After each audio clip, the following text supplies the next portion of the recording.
Hello दोस्तों, मैं अनामिका सिंह स्वागत करती हूँ आप सबका आपके यूट्यूब चैनल नॉलेज कॉर्नर पे। फ्रेंड्स, अगर आप GIC, LT grade, UP TGT PGT और एसटेट साथ ही साथ बिहार टीआरई एग्ज़ाम की तैयारी कर रहे हैं और आपका बैकग्राउंड साइंस है तो आप हमारे इस चैनल से ज़रूर जुड़ें।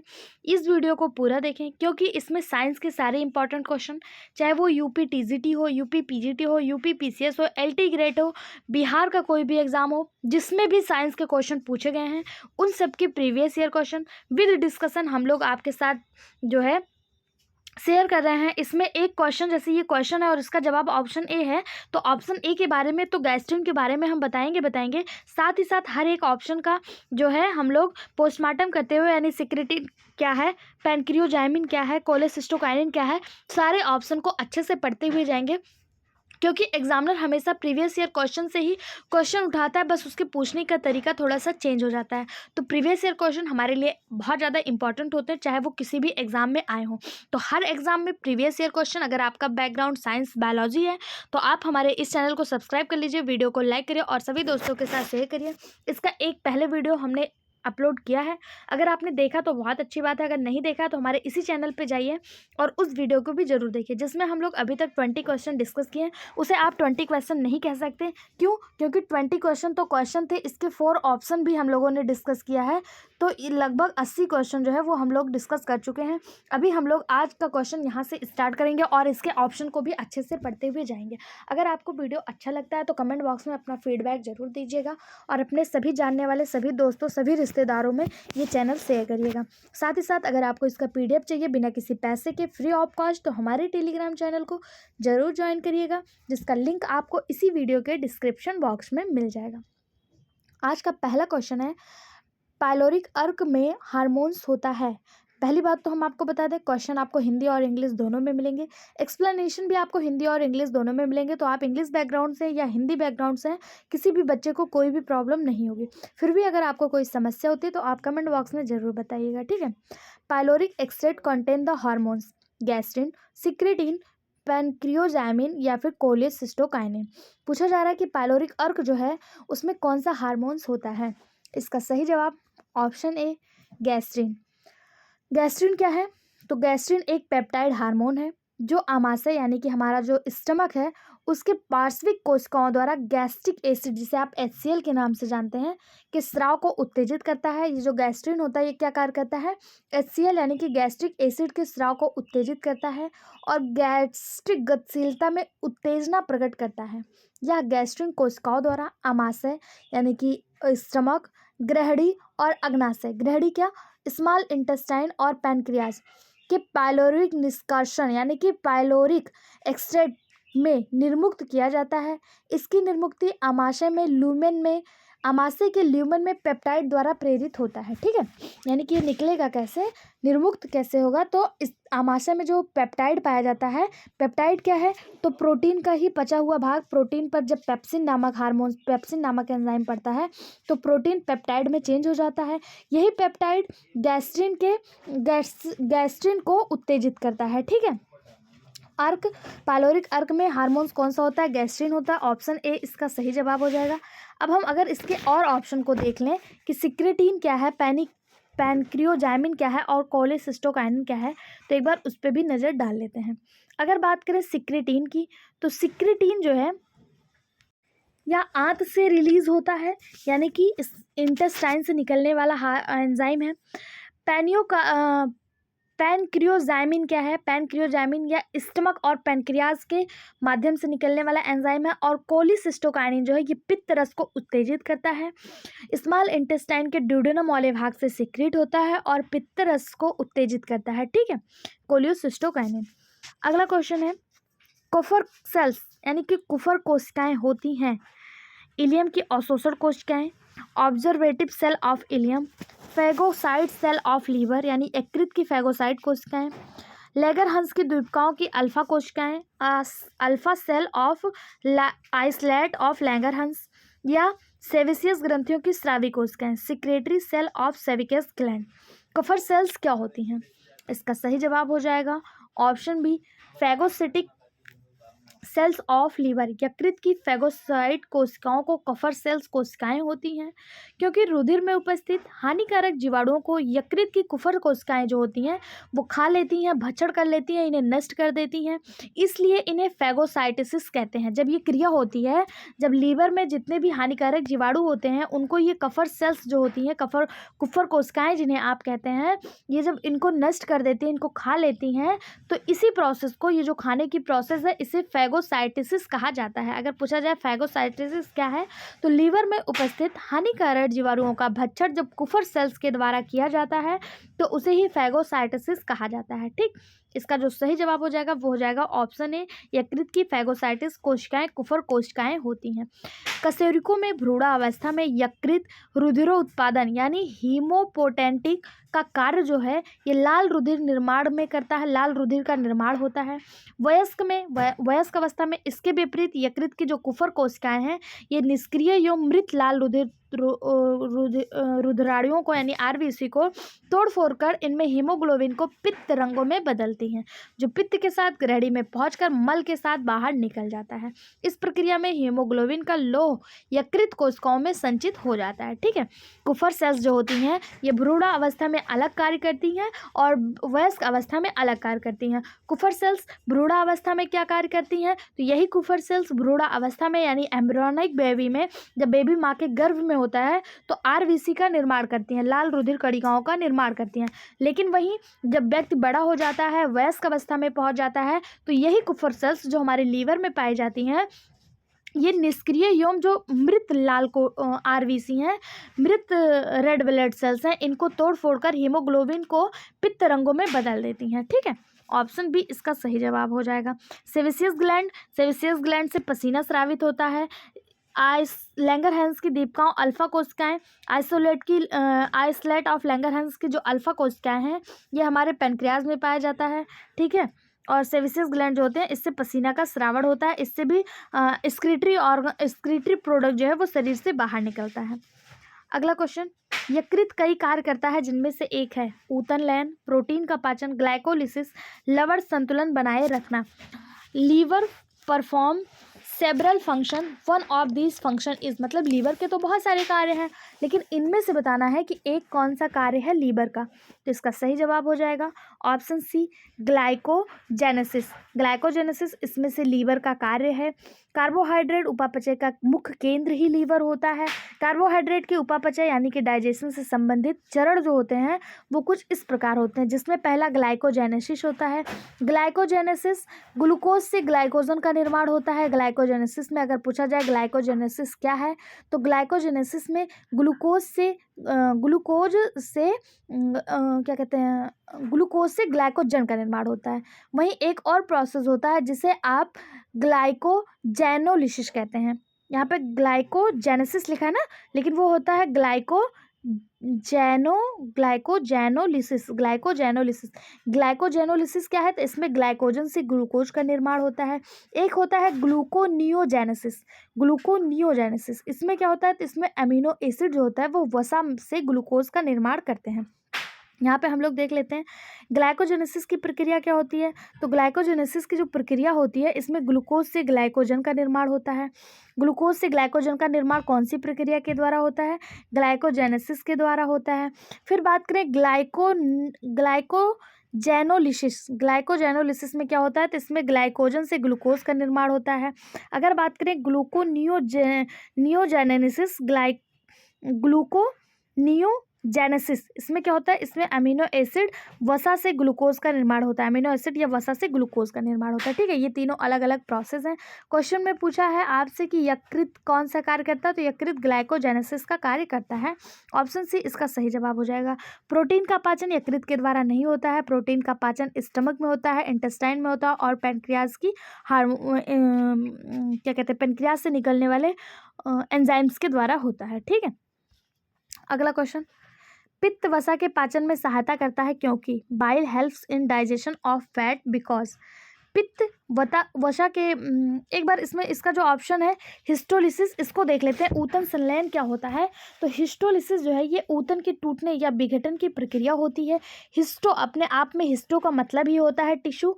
हिस्टो एक ग्रीक भाषा का वर्ड है जिसे हिस्टोस का मतलब होता है टिश्यू। हिस्टोस का क्या मतलब होता है? टिश्यू। और ल्यूसिस का मतलब होता है विघटन, यानी कि टूटने, टिश्यू के टूटने की क्रिया हिस्टोलिसिस कहलाता है। ठीक, अगला क्वेश्चन जो था कि प्रोटीन का डाइजेशन हम लोगों ने देखा स्टमक में होता है पेप्सिन के माध्यम से, स्टमक में पेप्सिन के माध्यम से, फिर उसके बाद ट्रिप्सिन के माध्यम से पेनक्रियाज में, और स्मॉल इंटेस्टाइन में अमीनो पेप्टाइडेज में टूट जाता है काइमोट्रिप्सिन के माध्यम से। प्रोटीन का पाचन हो गया। ठीक है, इसके सारे डिस्कस हो गए।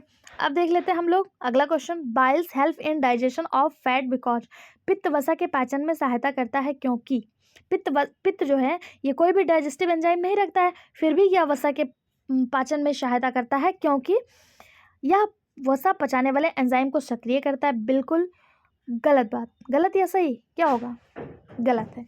पित्त जो है वसा पचाने वाले एंजाइमों को सक्रिय नहीं करता है। यह वसीय अम्ल और ग्लिसरॉल में वसा को तोड़ता है। बिल्कुल नहीं। फिर दिया है इट इमल्सिफाइज फैट, यह वसा को पायशीकृत करता है। यही सही बात हो जाएगा। पित्त जो है यह वसा को पायशीकृत करता है। पित्त में दो प्रकार के लवण पाए जाते हैं। एक होता है अकार्बनिक लवण जिसे आप इनऑर्गेनिक साल्ट कहते हैं, और एक होता है कार्बनिक लवण जिसे ऑर्गेनिक साल्ट कहा जाता है। अगर बात करें इनऑर्गेनिक लवण की यानी अकार्बनिक लवण की, तो इसमें NaCl, Na2CO3, NaHCO3 आदि पाए जाते हैं। अकार्बनिक लवण भोजन को अम्लीय और उदासीन करते हैं और माध्यम को क्षारीय बनाते हैं। ठीक है, और उसके साथ साथ जो कार्बनिक लवण होता है ये पित्त रस में कार्बनिक लवण जैसे सोडियम ग्लाइकोलेट, सोडियम टोरोकोलेट ये सब पाए जाते हैं। इन लवणों का कार्य क्या होता है? तो ये जो लवण होते हैं ये मुख्य रूप से वसा का पायसीकरण करते हैं, क्योंकि अग्नाशयी लाइपेज केवल पायशीकृत वसा पर ही कार्य करता है। ठीक है, जो अग्नाशय से निकलने वाला लाइपेज है वो पायशीकृत वसा पर ही कार्य कर पाता है, इसलिए जो पित्त के अकार्बनिक लवण होते हैं वो वसा को पायशीकृत करते हैं। ठीक है, पित्त वसा के पायसीकरण और अवशोषण में मदद करता है, जिसके फलस्वरूप अग्नाशयी एवं आंतरिक रस की उपस्थिति एंजाइम सक्रिय होकर पाचन क्रिया में भाग लेते हैं। तो इसका सही जवाब हो जाएगा ऑप्शन सी, या वसा को पायशीकृत करते हैं। ठीक है, अगला क्वेश्चन। डायस्टेमा क्या है? डायस्टेमा दांत के प्रकार, दांत का एक भाग, दांत, आंख में एक संरचना या दांतों के बीच का खाली स्थान। Diastema is type of tooth, a part of tooth, a structure in I, a gap between teeth. Diastema जो होता है ये होता है दांतों के बीच का खाली स्थान, इसी को डायस्टेमा कहा जाता है। ये मान लीजिए दांत है, ये दांत है, यहाँ के बीच का जो खाली स्थान होता है इसी को डायस्टेमा के नाम से जाना जाता है। ठीक है, स्तनधारियों की कई प्रजातियों में एक समान विशेषता के रूप में डायस्टेमा होता है जो समानता कृंतक और चवरड़क दांतों के बीच पाया जाता है। दांत तो आप जानते होंगे कि जो ह्यूमन में स्तनधारियों में जो दांत, मानव में जो दांत होते हैं उसमें कृंतक, रदनक, चवरड़क और अग्र चवरड़क होते हैं। तो कृंतक और चवरड़क के बीच के जो दांत होते हैं इसके बीच में जो डायस्टोमा, इसी को डायस्टेमा कहा जाता है। ठीक है, डायस्टेमा बच्चों के लिए समान और ही वयस्क दांतों में उपस्थित होते हैं। ठीक है, खरगोश में भी यह पाया जाता है। बिल्कुल। अगर बात करें दांत के प्रकार की, तो दांत कितने प्रकार के होते हैं? दांत होते हैं 4 प्रकार के। दांत कितने प्रकार के होते हैं? 4 प्रकार के। ह्यूमन में कौन कौन से? इंसिजर, कैनाइन, प्रीमोलर और मोलर। कृंतक, रदनक, चवरड़क, अग्र चवरड़क और चवरड़क। इंसिजर, कैनाइन, प्रीमोलर और मोलर 4 प्रकार के दांत होते हैं। अगर बात करें दांतों के भाग, तो दांतों के भाग जो होते हैं ये मेनली दो भागों में बटे होते हैं। ये मान लीजिए दांत है तो इसके ऊपर वाले भाग को इसको क्राउन कहा जाता है और नीचे वाले को रूट कहा जाता है, जो अंदर से धंसा होता है। तो दांतों के भाग 2 प्रकार के होते हैं, क्राउन और रूट। लेकिन इनमें परतें पाई जाती हैं, दांतों पे परतें पाई जाती हैं, जिसमें से आप लोगों ने एनिमल का नाम सुना होगा। एनिमल जो है ये हमारे मानव बॉडी का सबसे कठोर भाग है एनिमल, और यह दांतों पर ही पाया जाता है। यह दांत का एक परत है, इसे आउटर परत कहते हैं। ठीक है, टीथ का आउटर परत कहते हैं। इसके साथ साथ दांत के मध्य परत को डेंटाइन कहते हैं और सबसे नीचे वाले परत को पल्प कहते हैं। ठीक है, क्या कहते हैं? पल्प का कहते हैं। अब आँखों में एक संरचना, आँखों में अनेक सारी संरचनाएं पाई जाती हैं, लेकिन उसमें डायस्टेमा नहीं है। जैसे कार्निया, आइरिस, लेंस, रेटिना, श्वेत पटल, मैक्यूला, सिलियरली बॉडी, ये सब आँखों की संरचनाओं में तो आती हैं, लेकिन डायस्टेमा आँखों की संरचना नहीं है। तो ऑप्शन ए, बी और सी तीनों ही गलत हो जाता है। इसका सही जवाब जो हो जाएगा वो हो जाएगा दांतों के बीच का खाली स्थान डायस्टेमा कहलाता है। ठीक, आई होप सो आप लोग को अच्छे से समझ में आ रहा होगा। कहीं भी कोई भी कन्फ्यूजन हो तो कमेंट बॉक्स में ज़रूर बताएं। अगला क्वेश्चन है, duct of Wirsung is associate with, Wirsung की वाहिनियाँ संबंधित हैं किससे? गॉल ब्लैडर यानी पित्ताशय से, पेनक्रियाज यानी कि अग्नाशय से, स्लैबरी ग्लैंड यानी कि लार ग्रंथि से, या यूथ्रा यानी कि मूत्र मार्ग से। इसका जो सही जवाब हो जाएगा वो हो जाएगा ऑप्शन बी, अग्नाशय से। डक्ट ऑफ बिरसंग यानी कि बिरसंग की जो वाहिनियाँ हैं ये अग्नाशय से संबंधित होती हैं। इसे अग्नाशयी नलिका भी कहा जाता है।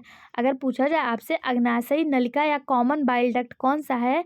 कॉमन बाइल डक्ट इसे इसलिए कहते हैं क्योंकि यह अग्नाशय और पित्त दोनों को, पित्त की जो थैली है इसको, ये पित्त जो यहाँ से निकल रहा है गॉल ब्लैडर से, और जो ये अग्नाशय है, दोनों को जोड़ने का कार्य यह करती है डक्ट ऑफ बिरसंग। इसीलिए इसे कॉमन बाइल डक्ट भी कहा जाता है।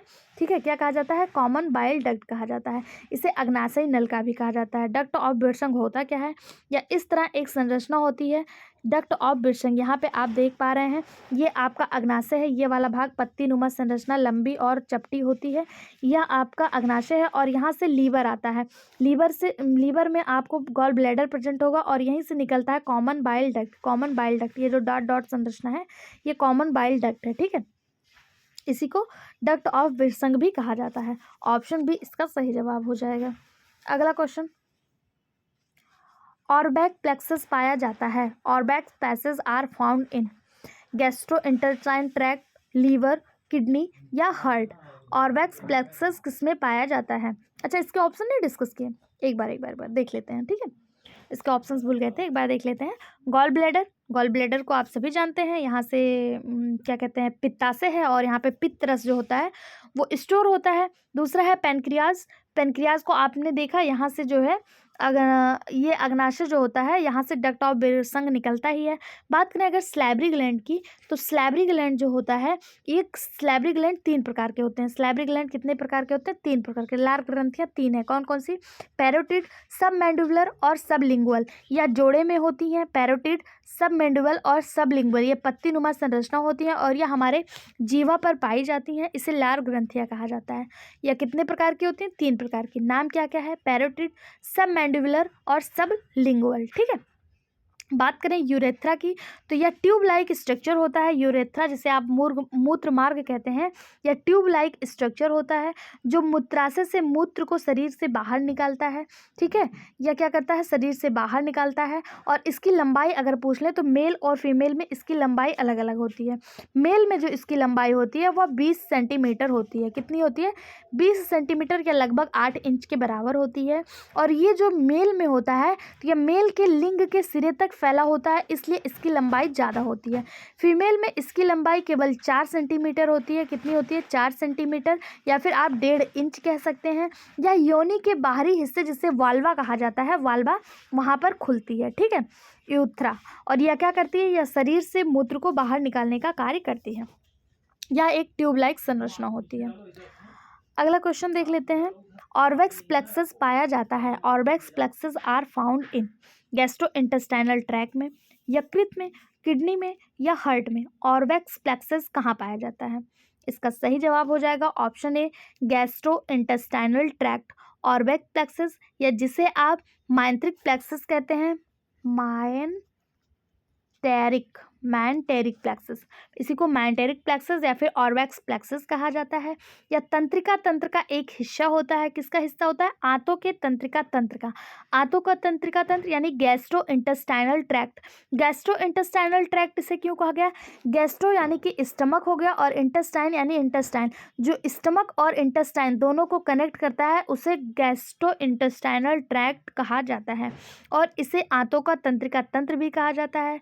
ऑरबैक्स प्लेक्सस प्लेक्सस जो होता है ये जठरांत संबंधित मार्ग में मैस्कुलरेरिस एक्सटर्ना के अनुदैर्ध्य और गोलाकार परतों के बीच स्थित होता है। इसका मुख्य कार्य क्या होता है? तो यह मुख्य रूप से जो होता है संवेदी तंत्रिकाओं से बना होता है और एंटेरिक नर्वस सिस्टम के दो महत्वपूर्ण घटकों में से एक है। ठीक है, ऑप्शन ए इसका सही जवाब हो जाएगा। गैस्ट्रोइंटेस्टाइनल ट्रैक्ट में ऑर्वैक्स प्लेक्सस पाया जाता है। अगर बात करें लीवर की, तो लीवर क्या है? लीवर हमारे शरीर का सबसे बड़ा अंग है। अगर पूछा जाए मानव बॉडी की सबसे बड़ी अंग कौन सा है, तो लीवर है। यहाँ से बॉडी डिटॉक्सिफिकेशन का कार्य होता है। किडनी से एक्सक्रीटरी मैटर को बाहर निकाला जाता है। और बात करें हार्ट की, heart is a pumping organ, ये ब्लड को पंप करने का कार्य करता है। ठीक है, अगला question, which of the following enzyme helps in the digestion of milk? दूध के पाचन में कौन सा एंजाइम सहायक है? यूपीपीसीएस प्री 2007 में पूछा गया क्वेश्चन। जब इसके पहले की वीडियो हम लोग डिस्कस किए थे पहला क्लास, तो उसमें हम एक क्वेश्चन पूछा गया था कि वह कौन सा एंजाइम है, वह कौन सा एंजाइम है जो वयस्क में नहीं पाया जाता है। तो उसका भी जवाब यही था और यही है, दूध के पाचन में कौन सा एंजाइम सहायता करता है। इसका भी जवाब यही हो जाएगा कि दूध के पाचन में जो सहायता करता है ये रेनिन एंजाइम होता है। ये जो रेनिन एंजाइम होता है ये 0 से लेकर यानी माँ के गर्भावस्था से लेकर 3 साल तक के शिशुओं में पाया जाता है और यह दूध में उपस्थित प्रोटीन को पचाने में मदद करता है। यानी कि यह प्रोटियोलाइटिक एंजाइम है, दूध को पचाने में मदद करता है। बाद में जब व्यक्ति बड़ा होता है, वयस्क होता है, तो पेप्सिन प्रोटीन के द्वारा, पेप्सिन एंजाइम के द्वारा इस रेनिन को रिप्लेस कर दिया जाता है। ठीक है, बात करें पेप्सिन की, तो पेप्सिन क्या है? पेप्सिन मानव स्टमक में पाया जाने वाला एक एंजाइम है और ये क्या करता है? प्रोटीन का पाचन करता है या प्रोटीन को पेप्टोन या फिर पेप्टाइड्स में परिवर्तित कर देता है। वहीं ट्रिप्सिन क्या है? ट्रिप्सिन भी एक प्रोटीन पाचक एंजाइम है। ट्रिप्सिन क्या है? एक प्रोटीन पाचक एंजाइम है। और लाइपेज क्या है? तो लाइपेज के द्वारा वसा का पाचन किया जाता है। ठीक है, रेनिन समझ में आ गया। रेनिन केवल शिशुओं में पाया जाता है, बड़े होने पर इसे पेप्सिन एंजाइम के द्वारा रिप्लेस कर दिया जाता है। एक एग्जाम में आपको क्वेश्चन देखने को मिला कि वह कौन सा एंजाइम है जो ह्यूमन में नहीं, मतलब वयस्क में नहीं पाया जाता, तो उसका जवाब रेनिन था। दूसरे एग्जाम में पूछ लिया कि कौन सा एंजाइम है जो पाचन में दूध के पाचन में सहायता करता, उसका भी जवाब रेनिन हो जाएगा। हो सकता है आपको नेक्स्ट आने वाले एग्जाम में पूछ लिया जाए कि वह कौन सा एंजाइम है जो रेनिन को रिप्लेस करता है, तो वह पेप्सिन एंजाइम है जो ह्यूमन यानी एडल्ट अवस्था में रेनिन को रिप्लेस कर देता है। ठीक है, अगला क्वेश्चन है, सूची 1 को सूची 2 से मिलान करना है। इसमें आपको सूची 1 में दिया है कुछ नाम और बताया है कि इसमें क्या चीज़ प्रेजेंट होते हैं या किसमें क्या चीज़ सहायक होते हैं। ठीक है, पहला आपको दिया है कार्बोहाइड्रेट उपापचय। कार्बोहाइड्रेट उपापचय यानी कि कार्बोहाइड्रेट मेटाबॉलिज्म के लिए क्या जिम्मेदार होता है? बीटा ऑक्सीडेशन, इंसुलिन, एंटीकोगुलेशन या फिर हेयर। तो एंटीकोगुलेशन जो होता है, पहले देखिए ऐसे क्वेश्चन को ना जो आते रहें उन ऑप्शन को मैच कर लेना चाहिए। अगर जो हमको जिसका जवाब एकदम कंफर्म पता है अगर उनको हम मैच कर लेंगे, तो अगर हमको कार्बोहाइड्रेट उपापचय या फिर कार्बोहाइड्रेट मेटाबॉलिज्म के बारे में नहीं भी पता है, लेकिन हमको एंटीकोगुलेंट के बारे में पता है कि हेपेरिन जो होता है ये एंटीकोगुलेंट होता है, थक्का रोधी होता है। और हेयर में हमारे कैरोटीन पाया जाता है, ये भी हमको पता है। हेयर में क्या पाया जाता है? कैरोटीन पाया जाता है, बालों में कैरोटीन पाया जाता है। अब बात आती है कार्बोहाइड्रेट उपापचय की, तो कार्बोहाइड्रेट उपापचय इंसुलिन से संबंधित होता है और fatty acid oxidation, beta oxidation होता है। ठीक है, इसका सही जवाब जो हो जाएगा 1 का 2, 1 का 2, 2 का 1, 2 1, 3 का 4 और 4 का 3, 2 1 4 3, ये इसका सही जवाब हो जाएगा। किस ऑप्शन में दिया है आप देख सकते हैं यहाँ पे ऑप्शन डी 2 1 4 3 इसका सही जवाब हो जाएगा। ठीक है, कार्बोहाइड्रेट उपापचय इंसुलिन, वसीय अम्ल ऑक्सीकरण, बीटा ऑक्सीकरण, कैरोटीन बाल में पाया जाता है और हिपेरिन जो होता है ये थक्का रोधी होता है। ठीक है, अगला क्वेश्चन देख लें, पाचन की प्रक्रिया के दौरान आहार में उपस्थित कच्चा स्टार्च पच जाता है, किसके द्वारा? During the process of digestion the raw starch present in the diet in digestion, यानी कि जो पाचन की प्रक्रिया में जो कच्चा स्टार्च होता है वो किसके द्वारा पचता है? ऑप्शन दिया है बाई स्लैबरी एमाइलेज ओनली, केवल लार एमाइलेज के द्वारा। दूसरा है बाई पैनक्रियाटिक एमाइलेज ओनली, केवल अग्न्याशयी एमाइलेज के द्वारा। तीसरा है by both the salivary and pancreatic amylase. लार और अग्न्याशय अमाइलेज दोनों के द्वारा। नॉट डाइजेस्ट एट ऑल, बिल्कुल नहीं पचता। तो सबसे पहली बात तो ये है कि जो कच्चा स्टार्च होता है ये पचता है, नहीं पचता है तो कोई सवाल ही नहीं पचता। अगर डाइजेशन नहीं होता तो बहुत बड़ी समस्या हो जाती है स्टार्च का। अगर डाइजेशन नहीं होता तो हमारे शरीर को कार्बोहाइड्रेट नहीं मिल पाता। इसका डाइजेशन होता है, लेकिन यह किसके द्वारा होता है? तो आपको बता दें, कभी भी एग्जाम को अगर ओनली शब्द आपको दिख जाए, केवल वर्ड दिख जाए, तो ऐसे ऑप्शन को आप मार्क करने से बचिएगा। क्यों? क्योंकि ये एक्सट्रीमली सही होते हैं। ऐसे क्वेश्चन ओनली वाले जो होते हैं ये लगभग ही गलत होते हैं। कार्बोहाइड्रेट का पाचन अगर दिया है केवल लार एमाइलेज में, तो लार एमाइलेज में 30% ही कार्बोहाइड्रेट का पाचन होता है। बाकी कार्बोहाइड्रेट जो है वो तो पचते होंगे ना। अगर केवल इसी में होता तो क्या 30% ही कार्बोहाइड्रेट हमारे बॉडी को मिल पाता है? बाकी जो मिलते हैं पचते हैं वो अग्न्याशयी एमाइलेज के द्वारा पचते हैं। यानी कि ऑप्शन सी इसका सही जवाब हो जाएगा कि पाचन की प्रक्रिया आहार में मौजूद कच्चे स्टार्च, ग्लाइकोजन और डेक्स्ट्रिन के टूटने के लिए छोटी आंत में एंजाइम लार एमाइलेज और अग्न्याशयी एमाइलेज में मौजूद लार ग्रंथि में पच जाता है। ठीक है। जिलेटिन युक्त स्टार्च या कच्चा स्टार्च जिसे छोटी आंत में ग्लूकोज के लिए पच जाता है, और अपचय यानी प्रतिरोधी स्टार्च का उपयोग बड़ी आंत में सूक्ष्म दियों द्वारा किया जाता है। सबसे पहले जब छोटी आंत मतलब लार से पचा तो यह कार्बोहाइड्रेट में चेंज हो गया। कार्बोहाइड्रेट से जब ये छोटी आंत में जाता है, छोटी आंत में, तो छोटी आंत में क्या होता है, ये ग्लूकोज के रूप में पच जाता है। बाकी जो बचा हुआ पदार्थ होता है वो क्या होता है, बड़ी आंत में सूक्ष्म जीवों द्वारा पचा दिया जाता है। ठीक है। जिससे क्या होता है, वसीय अम्ल यानी फैटी एसिड की श्रृंखला उत्पादित हो जाती है। ठीक। स्टार्च के पाचन से क्या मिलता है? फैटी एसिड मिलती है। प्रोटीन के पाचन से क्या मिलता है? अमीनो एसिड मिलता है। अब आपको जो क्वेश्चन है वो ये बताना है, फैट से फैटी एसिड मिला, प्रोटीन से अमीनो एसिड मिला, तो आप बताएंगे कि प्रोटीन का पाचन हमारे शरीर के किस किस भाग में होता है। इसका जवाब आपको कमेंट बॉक्स में देना है। ठीक। अगला क्वेश्चन है, निम्नलिखित में से कौन सा अमीनो अम्ल प्रोटीन में नहीं पाया जाता? अब देखिए इसको इम्पोर्टेंट मार्क करिएगा। प्रोटीन में अनेक प्रकार के अमीनो एसिड पाए जाते हैं, क्योंकि प्रोटीन का पाचन ही अमीनो एसिड के लिए होता है। हमारे बॉडी को 20 अमीनो एसिड की रिक्वायर होती है, यानी हमारा जो शरीर है वो कितने अमीनो एसिड मांगता है, तो 20 अमीनो एसिड जो है वो हमारे शरीर को ज़रूरत होती है 20 अमीनो एसिड की। 20 में से 9 अमीनो एसिड ऐसे होते हैं जिन्हें आवश्यक अमीनो एसिड कहा जाता है, और जो ये आवश्यक अमीनो एसिड होते हैं ये हमारे शरीर के द्वारा उत्पादित नहीं किए जाते हैं, बल्कि इनको हम किसी न किसी खाद्य पदार्थ के द्वारा जो है वो प्राप्त करते हैं। बाकी जो होते हैं 11 अमीनो एसिड, ये हमारे बॉडी के द्वारा उत्पादित किए जाते हैं। इन्हें गैर अमीनो एसिड के रूप में जाना जाता है। गैर अमीनो एसिड यानी कि गैर आवश्यक अमीनो एसिड होते हैं जो प्रोटीन का ही निर्माण करते हैं। इसका उत्पादन शरीर में स्वयं हो जाता है। बाकी जो 9 अमीनो एसिड है इनका उत्पादन शरीर में स्वयं नहीं होता है, और यह हमारे लिए बहुत इंपॉर्टेंट अमीनो एसिड होते हैं। अब पूछा है कि कौन सा अमीनो अम्ल प्रोटीन में नहीं पाया जाता। प्रोटीन जो 9 अमीनो एसिड हैं उनका नाम एक बार आप पढ़ लीजिए, जिनको हमारे शरीर को आवश्यकता होती है। उसमें से है histidine, isoleucine, leucine, lysine, methionine, phenylalanine, threonine, tryptophan, बेनिल, ये सब जो होते हैं 9, ये हमें भोजन से प्राप्त करने होते हैं। ठीक है। ऑर्निथिन जो है ये जो होता है ये प्रोटीन जो है ये अमीनो अम्ल में नहीं पाया जाता। ऑप्शन ए इसका सही जवाब हो जाएगा। ऑर्निथिन एक गैर प्रोटीन युक्त अमीनो अम्ल है, यानी कि गैर अनावश्यक, मतलब ये इसका उत्पादन हमारे शरीर में ही हो जाता है। यह प्रोटीन का वो नहीं है, अमीनो अम्ल प्रोटीन में नहीं पाया जाता। ठीक है। यूरिया चक्र में महत्वपूर्ण भूमिका निभाता है ऑर्निथिन। ऑर्निथिन ट्रांस कार्बोमाइलेज की कमी के कारण शरीर में ऑर्निथिन सामान्य रूप से जमा हो जाता है। ठीक। ऑप्शन ए इसका सही जवाब हो जाएगा। अगला क्वेश्चन देखते हैं, कोलागॉक्स किसके श्रावण को उत्तेजित करता है? कोलागॉक्स स्टिमुलेट द सिक्रेशन ऑफ, पहला है लार यानी कि स्लाइवा, दूसरा है गैस्ट्रिक जूस, गैस्ट्रिक रस, बाइल यानी कि पित्त, इंटेस्टाइनल जूस। कोलागॉगस किसके श्रावण को उत्तेजित करता है? कोलागॉगस क्या है? तो कोलागॉगस एक ऐसी प्रक्रिया है जिसमें यकृत से पित्त के प्रवाह को उत्तेजित करने का विशिष्ट प्रभाव होता है। ठीक है। यह किसको करता है? पित्त को।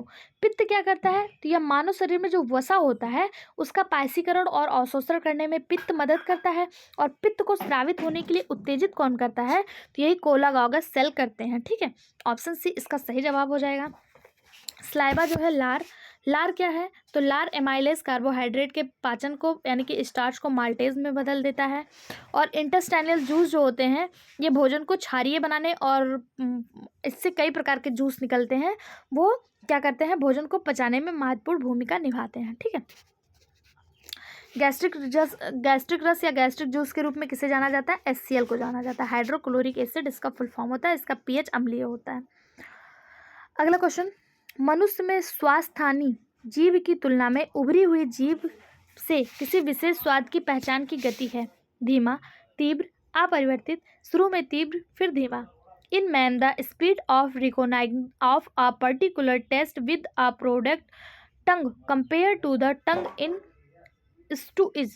इसका सही जवाब हो जाएगा ऑप्शन डी, शुरू में तीव्र फिर धीमा। ऑप्शन डी इसका सही जवाब हो जाएगा।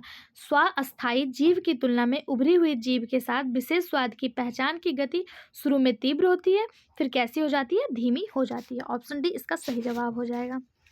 अगला क्वेश्चन देखते हैं, राइबोफ्लेविन की कमी से निम्नलिखित में से कौन सा रोग होता है? Riboflavin deficiency cause which of the following disease. Riboflavin की कमी से कौन सा रोग होता है? पहला दिया है बेरीबेरी, दूसरा दिया है पेलाग्रा, तीसरा दिया है चिल्कोलिसिस और चौथा दिया है स्कर्वी। इसका जो सही जवाब हो जाएगा, सबसे पहले तो ये जाने कि राइबोफ्लोविन है क्या। तो राइबोफ्लेविन जो है, राइबोफ्लेविन ये क्या है? तो B2 का रासायनिक नाम है। राइबोफ्लोविन को B2 के नाम से जानते हैं। B2 का रासायनिक नाम राइबोफ्लोविन है और इसकी कमी से जो होने वाला रोग है वो है चिलियोलिसिस, यानी कि ओठ विदरण। ओष्ठ विदरण क्या है? ओठ जो होते हैं वो फट जाते हैं, कई जगह से ऐसे ऐसे फटे फटे दिखाई देते हैं, इसी को चिल्कोलिसिस कहते हैं और यह विटामिन B2 यानी कि राइबोफ्लोविन की कमी से होता है। बात करें बेरीबेरी, बेरीबेरी क्या है? बेरीबेरी विटामिन B1 की कमी से होने वाली बीमारी है। विटामिन B1 को साइंटिफिक नाम थायमीन होता है। क्या होता है? थायमीन विटामिन B1 का साइंटिफिक नाम होता है और इसकी कमी से वेरी रोग होता है। बात करें प्लग्रा, तो प्लग्रा जो है यह विटामिन B3 की कमी से होता है। विटामिन B3 को नियासिन या फिर निकोटिनामाइड के नाम से जाना जाता है और इसकी कमी से प्लग्रा नामक रोग होता है। विटामिन B2 की कमी से चिल्कोलिसिस होता है और स्कर्वी जो है ये विटामिन C की कमी से होता है। विटामिन C का साइंटिफिक नाम एस्कॉर्बिक एसिड होता है। क्या होता है? एस्कॉर्बिक एसिड, और इसकी कमी से स्कर्वी रोग होता है। स्कर्वी रोग में क्या होता है कि मसूड़ों में जो है सड़न होने लगती है, मसूड़ों में जम्स हो जाते हैं जिसे आप पायरिया कहते हैं और इसका उपचार खट्टे फलों द्वारा किया जाता है। ठीक है। पेलाग्रा विटामिन B3 की कमी से जिसे नियासिन या निकोटिनामाइड कहते हैं। चिल्कोलिसिस विटामिन B2 की कमी से जिसे राइबोफ्लोविन कहते हैं और थायमीन विटामिन B1 को कहते हैं और इसकी कमी से वेरी रोग होता है। ठीक, ऑप्शन सी इसका सही जवाब हो जाएगा। अगला क्वेश्चन जो है, कोलिसिस्टोकाइनिन उत्तेजित करता है अग्नाशय, आंतों की ग्रंथियां, गैस्ट्रिक ग्रंथियां या पित्ताशय की थैली। कोलिसिस्टोकाइनिन यानी कि कोलिसिस्टोकाइनिन जो है वो किसको उत्तेजित करता है? इसका सही जवाब हो जाएगा ऑप्शन ए, पैनक्रियाज को, यानी कि अग्नाशयी रस के स्रावण के लिए पैनक्रियाज को उत्तेजित करता है कोलिसिस्टोकाइनिन, या पित्त रस के स्रावण के लिए पित्ताशय को संकुचन उत्पन्न करता है। पित्ताशय को क्या करता है? ये संकुचित करता है। क्या करता है? संकुचित करता है। लेकिन उत्तेजित किसको करता है? तो उत्तेजित करता है पैनक्रियाज को। ठीक है। गैस्ट्रिक ग्रंथि आमाशय में पाई जाती है। गैस्ट्रिक ग्रंथि जो है ये कहाँ पाई जाती है? आमाशय में पाई जाती है। या बहुत सारे गैस्ट्रिक एंजाइम उत्पादित करती है। कौन कौन से? जैसे रेनिन हो गया जो बच्चों में पाया जाता है, pepsin, gastric lipase, gastric amylase, इन सारे एंजाइमों का उत्पादन गैस्ट्रिक ग्रंथि द्वारा होता है। ठीक है। और जो ये होता है पित्तरस के संकुचन में कौन जिम्मेदार होता है? तो यही कोलेसिस्टोकाइनिन पित्तरस के संकुचन में जिम्मेदार होता है और अग्नाशय को उत्तेजित करता है। ठीक, यहाँ पे देखिए, ये आपके सामने एक चित्र है। यहाँ पे ये ह्यूमन डाइजेस्टिव सिस्टम का एक चित्र है। ह्यूमन डाइजेस्टिव सिस्टम, यही ह्यूमन डाइजेस्टिव सिस्टम है जो माउथ से लेके एनस तक फैला हुआ है। इसके सबसे ऊपरी भाग को माउथ कहा जाता है। माउथ यानी ह्यूमन डाइजेस्टिव सिस्टम का सबसे पहला भाग क्या होता है? माउथ होता है। उसके बाद आता है बक्कल कैविटी, बक्कल कैविटी के बाद आता है फेरिंग्स, फेरिंग्स के बाद आता है ओसोफेगस। ओसोफेगस वही भाग है जो नलीनुमा संरचना होती है और क्रमानुकंचन यानी कि पैरासिस्टेलिक मूवमेंट के द्वारा भोजन को नीचे पहुंचाने का कार्य करती है। ओसोफेगस से भोजन जो है वो स्टमक में आता है। स्टमक में इसे HCl मिलता है और पेप्सिन वगैरह मिलते हैं, गैस्ट्रिक लाइपेज मिलता है। यहाँ से भोजन का पाचन होता है। उसके बाद भोजन लीवर में नहीं जाता है। सबसे बड़ी बात है कि भोजन जो है वो लीवर में नहीं जाता है, ठीक है। यहाँ से भोजन कहाँ आता है, तो यहाँ से भोजन सीधे आता है स्मॉल इंटेस्टाइन में, लेकिन यहाँ HCl की उपस्थिति के कारण जो भोजन है वो एसिडिक हो गया। जब भोजन को मुख में रखा तो यह भोजन के रूप में था, लेकिन जैसे यह बक्कल कैविटी में गया या बोलस बन गया। बक्कल कैविटी में भोजन क्या कहलाया, बोलस कहलाया। नीचे आया, जब यह पेट में आया, स्टमक में आया, तो यह काइम बन गया। स्टमक में आया तो यह भोजन क्या बन गया, काइम बन गया, काइम। और यही भोजन जब लार ग्रंथ लीवर ग्लैंड से यानी कि पित्त से पित्त रस निकला, पैनक्रियाज से पैनक्रियाटिक रस निकला, और इसको जब अम्ल से क्षार बना दिए और यह स्मॉल इंटेस्टाइन में आया तो यही भोजन काइल बन गया। क्या बन गया, काइल बन गया। यहाँ से भी क्वेश्चन पूछे जाते हैं कि भोजन जब बक्कल कैविटी में होता है तो किस फॉर्म में होता है, बोलस के फॉर्म में होता है, स्टमक में काइम के फॉर्म में होता है, और इंटेस्टाइन में काइल के फॉर्म में होता है। ये पैनक्रियाज है, यहाँ से पैनक्रियाटिक रस उत्पन्न होते हैं। और CCK को ही आप कोलेसिस्टोकाइनिन के नाम से जानते हैं। ये जो CCK है ये देखिए स्मॉल इंटेस्टाइन से निकलता है, पैनक्रियाज को भी प्रभावित करता है, स्टमक को भी प्रभावित करता है, गॉल ब्लैडर को भी प्रभावित करता है, और लीवर को भी प्रभावित करता है। ये CCK जो है कोलेसिस्टोकाइनिन। लेकिन ये क्या करता है, पित्त रस के स्रावण को संकुचन, पित्ताशय में संकुचन उत्पन्न करता है, इसको संकुचन उत्पन्न करता है पित्ताशय में और गॉल ब्लैडर में। और जो होता है अग्नाशयी रस के स्रावण के लिए अग्नाशय को उत्तेजित करता है, यानी कि इसका कार्य अलग अलग होता है। कहीं स्रावण के लिए उत्तेजित करेगा, कहीं संकुचन करेगा। निकलेगा कहाँ, स्मॉल इंटेस्टाइन से निकलता है कोलेसिस्टोकाइनिन। आई होप सो आप लोग को समझ में आ गया होगा। फिर भी अगर कहीं पे भी कोई भी कन्फ्यूजन रह जाता है तो कमेंट बॉक्स में ज़रूर पूछिएगा। अगला क्वेश्चन है, animals usually store energy supplying nutrients in the form of. जंतु प्रायः ऊर्जा आपूर्ति करने वाले पोषक तत्वों को निम्न रूप में संग्रहित करते हैं। पहला है कार्बोहाइड्रेट और लिपिड, दूसरा है प्रोटीन, तीसरा है न्यूक्लिक एसिड, और चौथा है विटामिन। जंतु जो होते हैं वो किस रूप में ऊर्जा की आपूर्ति करने वाले पोषक तत्वों को संग्रहित करते हैं? इसका सही जवाब हो जाएगा option A, carbohydrate and lipid. जंतु जो होते हैं, ह्यूमन हो गया या कोई भी जीव जंतु हो गया, वो कार्बोहाइड्रेट और वसा के रूप में भोजन को संग्रहित करते हैं, पोषक तत्वों को संग्रहित करते हैं। अगर बात करें कार्बोहाइड्रेट की तुलना में वसा में प्रति ग्राम ऊर्जा की मात्रा अधिक होती है, यानी कि सबसे ज़्यादा ऊर्जा की मात्रा किस में होती है, लिपिड में, यानी कि वसा में होती है। कितनी होती है, 9 किलो कैलोरी होती है। कार्बोहाइड्रेट में 4 किलो कैलोरी होती है, और प्रोटीन में भी लगभग 4 किलो कैलोरी होती है, ठीक है। जबकि वसा में कितना होता है, 9 किलो कैलोरी, 9 कैलोरी प्रति ग्राम होता है, ठीक है, 9 कैलोरी प्रति ग्राम होता है। तो सबसे ज़्यादा किस में पाया जाता है, कितने कैलोरी ऊर्जा सबसे ज़्यादा किस में पाया जाता है, वसा में पाया जाता है। कितना, 9 कैलोरी प्रति ग्राम। उसके बाद कार्बोहाइड्रेट में 4 कैलोरी प्रति ग्राम, और प्रोटीन में भी लगभग 4 कैलोरी प्रति ग्राम में ही ऊर्जा पाया जाता है। मनुष्य जो होते हैं ये कार्बोहाइड्रेट और लिपिड्स के रूप में ही अपने पोषक तत्वों को संरक्षित करते हैं, मनुष्य हो या कोई भी जीव जंतु हो, ठीक है। ऑप्शन ए इसका सही जवाब हो जाएगा। अगला क्वेश्चन क्या है, symptom of diabetes mellitus include. मधुमेह मेलिटस के लक्षणों में शामिल है केवल हाइपरफेगिया, केवल हाइपरग्लाइसेमिया, केवल ग्लूकोसूरिया, उपयुक्त सभी। मधुमेह मेलिटस के लक्षणों में क्या शामिल है, तो इसका जो सही जवाब हो जाएगा वो हो जाएगा ऑप्शन डी, उपयुक्त सभी। मधुमेह मेलिटस यानी इंसुलिन का जो अल्प स्राव है, इसके लक्षण में हाइपरग्लाइसेमिया, हाइपरफेगिया और ग्लूकोसूरिया तीनों ही शामिल हैं। अगर बात करें कि हाइपरग्लाइसेमिया है क्या, तो ये इंसुलिन के अल्प स्राव को हाइपरग्लाइसीमिया कहा जाता है, ठीक है। हाइपरग्लाइसीमिया क्या है, इंसुलिन का अल्प स्राव, यानी इंसुलिन जो हमारे डायबिटीज़ को कंट्रोल करता है, जो पैनक्रियाज के लैंगरहंस के बीटा कोशिकाओं से निकलता है, इसका अल्प स्रावण यानी कि कम स्रावण जो होता है, ये क्या कहलाता है, हाइपरग्लाइसीमिया कहलाता है। फिर है हाइपरफेगिया। हाइपरफेगिया क्या है, तो हाइपरफेगिया जो होता है ये अत्यधिक भूख के लिए होता है। जब किसी डायबिटीज़ का पेशेंट होता है, उसे जब बहुत ज़्यादा अतृप्त भूख लगता है, यानी कि बहुत अत्यधिक भूख लगता है, हमेशा भूख की अनुभूति होती है, तो ऐसे फॉर्म को हाइपरफेगिया कहा जाता है, ठीक है। अगला है ग्लूसोरिया। ग्लूसोरिया क्या है, तो ग्लूकोज मूत्र के माध्यम से उत्सर्जित हो जाता है, तो इसी को ग्लूकोसूरिया कहा जाता है, ठीक। ऑप्शन डी इसका सही जवाब हो जाएगा, ऑल ऑफ एबव। अगला क्वेश्चन, निम्नलिखित में से कौन गैस्ट्रिक स्राव को रोकता है? इनमें से वो कौन है जो गैस्ट्रिक स्राव को रोकता है? ऑप्शन है गैस्ट्रिन, सिक्रेटिन, एंटेरोगैस्ट्रॉन और कोलिसिस्टोकाइनिन। कौन सा है वह गैस्ट्रिक स्राव को रोकता है? तो देखिए ऑप्शन देख के कन्फ्यूज नहीं होइएगा कि गैस्ट्रिक स्राव को रोकेगा तो गैस्ट्रिन हो जाएगा, बिल्कुल नहीं। इसका सही जवाब हो जाएगा ऑप्शन बी यानी कि सिक्रेटिन। सिक्रेटिन हार्मोन्स है और ये क्या करता है, गैस्ट्रिक स्राव को रोकता है। ठीक है। कोलेसिस्टोकाइनिन अग्नाशयी रस के स्राव को बढ़ाता है। बार बार हम लोग पढ़ रहे हैं कि अग्नाशयी रस के स्राव को उत्तेजित कौन करता है, बढ़ाता कौन है, कोलेसिस्टोकाइनिन बढ़ाता है। और पित्त रस के स्राव को बढ़ाने के लिए पित्ताशय के संकुचन के लिए कौन जिम्मेदार होता है, यही कोलेसिस्टोकाइनिन जिम्मेदार होता है। गैस्ट्रिन हार्मोन जो होता है ये गैस्ट्रिक रस के स्राव को बढ़ाता है। गैस्ट्रिक रस के स्राव को कौन बढ़ाता है, गैस्ट्रिन बढ़ाता है। रोकता कौन है, सिक्रेटिन रोकता है। बढ़ाता कौन है, गैस्ट्रिन बढ़ाता है। सिक्रेटिन है क्या, तो सिक्रेटिन एक पेप्टाइड हार्मोन्स है जो ग्रहणी की यस कोशिकाओं के आंतों की ग्रंथियों में निर्मित होती है या पेट की पार्श्विक कोशिकाओं से गैस्ट्रिक एसिड के स्राव को रोकता है, जिससे ग्रहणी के पीएच को विनियमित करने में मदद मिलती है। ठीक है, ऑप्शन बी इसका सही जवाब हो जाएगा।